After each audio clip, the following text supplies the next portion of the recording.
কেন্দ্রীয় বন ও পরিবেশ মন্ত্রী ভূপেন্দ্র যাদব বলেছেন, বৃক্ষরোপণে সাধারণ মানুষকে উৎসাহিত করতে প্রধানমন্ত্রী নরেন্দ্র মোদী এক পেড় মা কে নাম উদ্যোগ এক যুগান্তকারী পদক্ষেপ।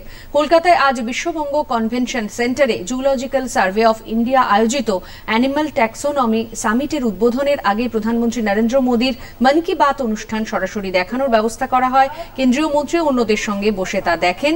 এরপর ভাষণে তিনি এক পেড় মা কে নামের প্রাসঙ্গিকতা ব্যাখ্যা करें।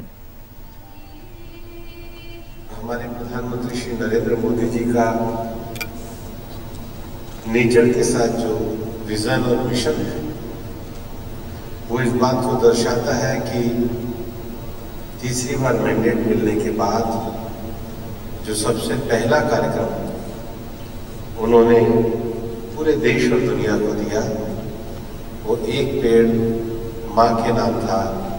आज हमने उस कार्यक्रम को किया भी और मन की बात में देखा।